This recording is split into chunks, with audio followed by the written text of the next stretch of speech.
Man, what it do, what it is, you already know the vibes. It's your boy, Mr. Bell, aka say your name up on the spot. Might not with you tomorrow. Welcome to another episode of Hold Up and another thing presented by Mixed Vibes Media. You already know the vibes. Solo voyage, solo pie. Want to touch on game seven of the Western Conference Finals between the Oklahoma City Thunder and the San Antonio Spurs. I don't think we're gonna have time to get to it when we get on from my perspective. Shout out to Dion. But with the finals going on, the Stanley Cup, and then we're gonna have to touch on some WNBA as well as Clash of Italy. It's so much that we're gonna have to cover. I don't think we're gonna actually get a chance to recap what happened in the conference finals. It definitely felt like a heavyweight bout between Oklahoma City and San Antonio. Game one, all time legendary game, is going to go down in history as one of the great games in the conference finals that we have ever seen. And that's not even being recency biased. It really is. We saw Shai at an MVP level. We saw Victor play at top three finish of an MVP level. We saw, what I'm saying, defensive player of the year. We saw Chet play well in game one and what have you. I think as while it felt like a heavyweight belt, it felt like it was missing something. It felt like something was lacking in this series. It felt like it didn't. It led up to the potential in a way because maybe it's because we knew what these teams was capable of, but if injuries played a factor, and we can't ignore the fact that injuries played a factor in this conference finals. So let's think about it. Game one and game two for San Antonio, Fox was out. He having a point guard makes a difference. We talked about that throughout the season when it came to the Houston Rockets. Without Fred VanVleet, the, the team wasn't going to live up to their full potential because, in fact, you have people playing out of position. A point guard, a table setter changes everything. And the leadership changes everything. It changes the way the team plays, changes the team dynamics.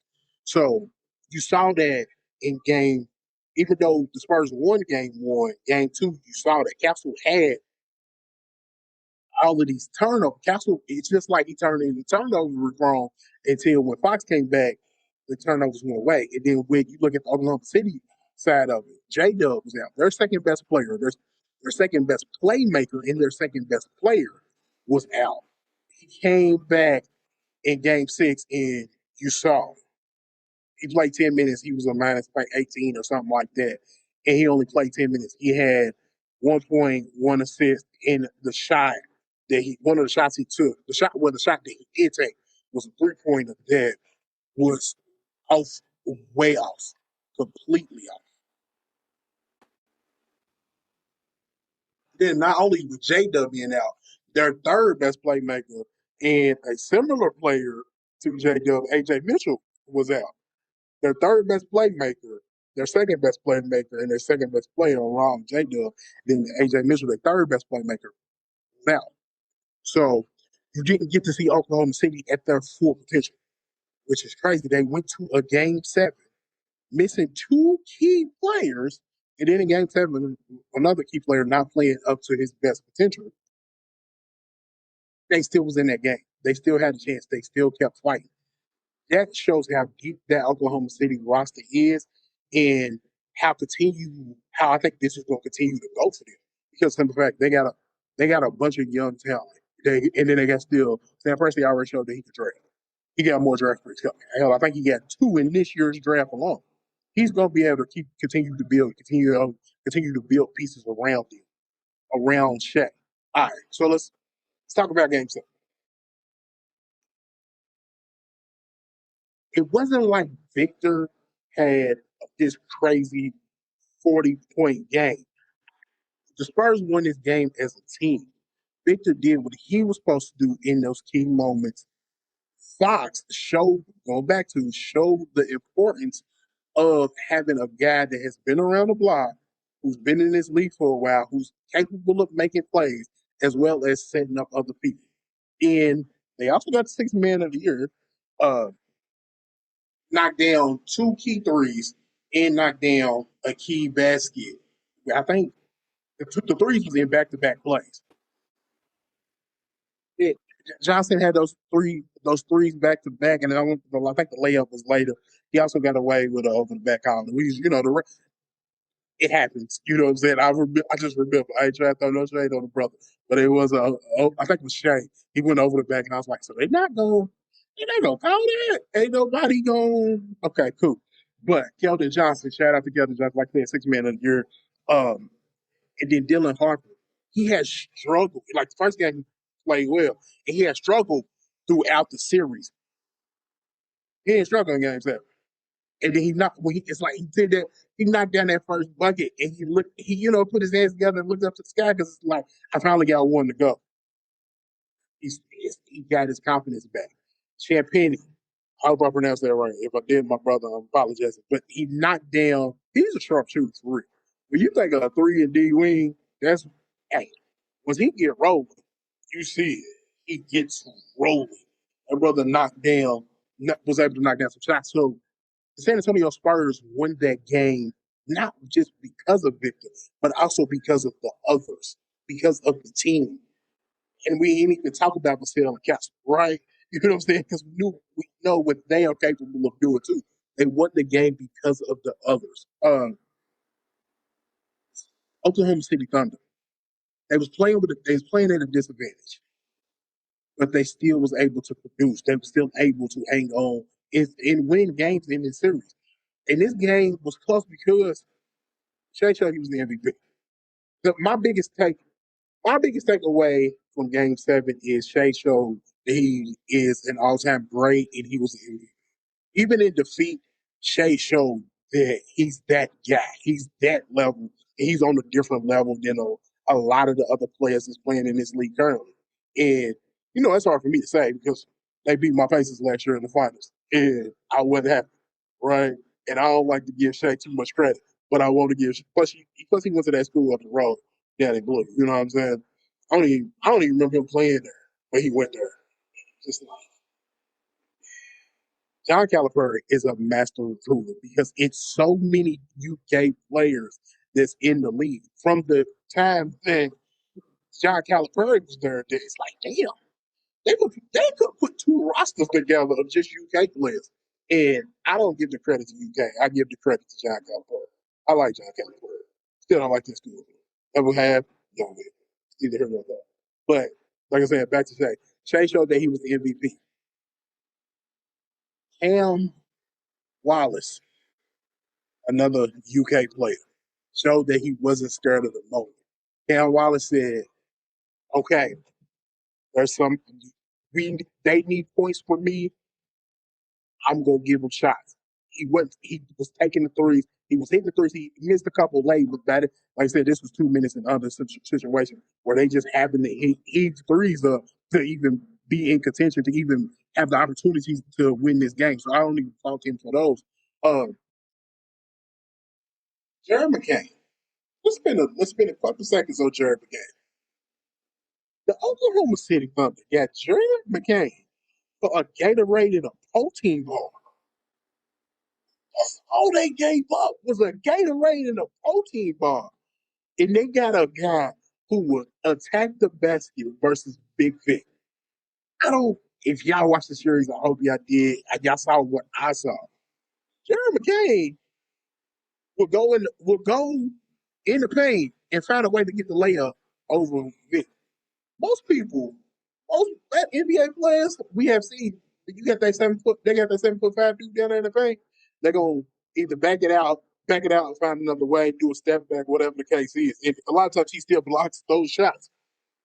Jeremy McCain said, "Nah, I'm gonna hit him in his chest, and then I'm gonna angle this layup so I'm still gonna get it up. He might block it, he might not, and a lot of times he didn't. Jeremy, Jerry McCain played. Jared McCain played with no fear. And you need that from a guy coming off the bench. Well, he did start game 6. I think he probably should have started game 7. And that's no slight to Luke Dort, but you needed another playmaker on the floor besides Shai. Because it got to the point to where Caruso was trying to be a playmaker. And that's not really Caruso's game. Right? Caruso is speaking of my place, he's like the TJ McConnell. He he steals the ball, he hustles hard, he plays defense. He only does it in spurts. You only go get it for like a 5 minute spurt here, a 6 minute spurt here, a 7 minute spurt here, then like a 4 minute spurt here. He ain't doing this. He's not playing 40 minutes a game. He'll give you 25 to 30 minutes a game, but he's gonna give you the full energy in spurts. He's gonna knock down open threes. I wish McConnell would do that. But Caruso would knock down open threes, but playmaking really ain't Caruso's game, but he had to do that in game 7 because of the injuries and whatnot. And then, like I said, Jared became amazing. Cam Wallace, amazing. The other Jalen Williams, yeah, you can't be scared of the moment. Can't be hesitant. You got to see that Shai need help. Okay, when my number is called, I'm gonna knock down these shots, and that's what he did. He knocked down a bunch of open shots. When you open, especially in this type of game, and Big's playing you, and he's in the paint. If he ain't gonna come out here to this 3 point line or a contested or a two, a nice mid range, you gotta take that shot. You gotta knock it down when you got the opportunity. And the other Jalen Williams, Jay Will, as they call him, he did that. So give him credit. Okay. So I mean, we know where we got to get to, right? We talked about Oklahoma City. We talking about what happened in Game 7. We're going to have to get to Chet. There's no other way to discuss it. Or you know, what I'm saying you got to talk about Chet. And like I said, I know everybody else's biggest takeaway is going to be Chet, but I called it when we get from my perspective last week. I said it's like that the team of the Spurs, not only Vic, the team of the Spurs is punting Chet now. So he's in his head. I don't. I saw somebody describe it as Ben Simmons, Philip. I think it was Miami Heat when he instead of taking that layup, he passed the ball out. It's like he had that moment. And the reason my bigger takeaway is Shea is because Chet still played good defense in Game 7. He just didn't shoot the ball. He got benched because he wouldn't shoot the ball. It wasn't because his lack of defense, he still was out here playing pretty good defense. It's only so much defense you're gonna be able to play when you're playing 7-5 and when you're not even the main person on the 7-5 which is my my biggest takeaway is if I'm Chet, I want that matchup because the simple fact I know he don't like me, so I'm gonna do everything in my power to make his life a little bit. Because you don't like me for me winning an MVP game when we were 17. Bro, we were 17. We both in the NBA now. What you still mad at me for? So if I'm Chad, I do everything in my power to get on that man's nerves, to hurt that man. So I would want to play him because simple fact, them two are all forever going to be linked because simple fact, they're both 7-1. Of course, Vic is 7-5. You act like he's 7-4, bro. You probably 7-6 for real. They both can turn and face the basket. They both can knock down the three. They both can play make enough. They both can play make at that size better than any other big we ever seen. They look like Orlando Magic Shaq, but even better, right? Not LA Lakers Shaq. I'm talking about slim down in Orlando, breaking the glass Shaq. That's what Shaq and Vic both look like, but they even look better because in fact both of them can shoot the 3 point, and both of them can Vic's out there doing step back threes and doing crossover moves. Like he think he Allen Iverson in the 7-5 body. Chet can do some of the same things that similar. So they always gonna be connected because you see that Vic don't like Chet. I don't know if I don't know if Chet was scared. I don't know if Chet was scared of the moment because I wouldn't say he's scared of the moment because we seen him in the playoff run last year. He had good games.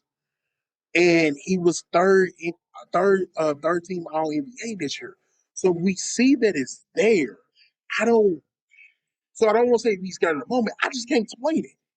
Right? What happened in this game that makes you not want to shoot the ball, knowing that your team needs you to shoot the ball? You can't have it looked at as let Shea do it because of the fact Shay's gonna tire himself out, and which you saw that throughout the course of the late of the third and the fourth quarter was Shai was tired. Shai was doing it all. Shai was trying to dribble the ball. He's trying to play point guard, but as well as put up 50 points. He only put up 40, but you get what I'm saying. I'm trying to have a 40-point, 20 assist game. That's unfair to Shai. You need your third best player, or at this current time, your second best player, because J Dub's out, to come along for the ride. It wasn't the others for the Oklahoma City. It was the other that I don't want to say cost them this game, but had a high impact on them losing. He ain't the only reason they lost this game. He did have a high impact. He was one of the contributing factors of them losing this game. You can't be in a Western Conference Final game 7 at home and you only shoot two. You can't go 1 for 2. It's just it. You know what I'm saying? There's no, I guess like you could say there's no excuse for that or whatever. But I don't think, I hope this fuels Chet to be great. I hope this fuels Chet, not in the sense of where Ben Simmons went, but just in a different manner of continuously reaching to higher levels. Because for this matchup to continue, they're going to need Chet to do that. I also think Oklahoma City Thunder is going to have to make a decision. I don't, and the reason I say that is because of the fact the books it is going to get expensive because of the fact you get J Dub, Chet, and Shea all making max money, and you still got to pay everybody else. The question is, does J Dub become the casualty of this? Like you said, AJ Mitchell, very similar player, very cheap price cost, very cheap price tag. Do they run it back next year and just say, we just won the finals last year, just won the finals the previous year? We had two key injuries. Just the safe assumption is we can get back to the finals. We can get back to that level. If we fully healthy, that team, the San Antonio Spurs, can't beat us. Do they think like that, or do they think, okay, let's get under the aprons, let's get cheaper, do we and still have this still quality of team? Because in fact, let's be real, they still gonna have Shaq, and you're not gonna trade Chet. I know people's gonna make this big thing now because Chet plays so. He only took 2 shots in Game 7, which is still crazy. But I know people's going to be like, "You got to trade Chet." Come on, man. They don't make 7 footers like that. They don't make 7 footers that could do that. I mean, 7 footers can do the things that that man do. You ain't trading it. You can't. Hey, you can't trade height. You know what I'm saying? You can't trade height because you can't teach height. Not height with skill as well. He has skill and height. You're not getting rid of him. I know it sounds crazy to be saying after he did what he did in Game 7, but I'm still going to, like I said, I still think he's going to go up. He's not going to go down like a Ben Simmons situation. And I ain't going to keep trying to throw shots at Ben Simmons, but to me, that was the comparison, is he had a Ben Simmons moment. So I, I'm interested to see what the Oklahoma City Thunder do this offseason as far as roster construction. Do you have to put a pick with J Dub if you want to trade him? I wouldn't think you have to because of fact he had an injury riddled season. He's still a phenomenal player. You just want to get him off the books, but you because of that contract money, do people or other teams going to second guess? I wouldn't if I was GM, but would you? Plus, also that big of contract, it ain't gonna be the easiest thing in the world to move.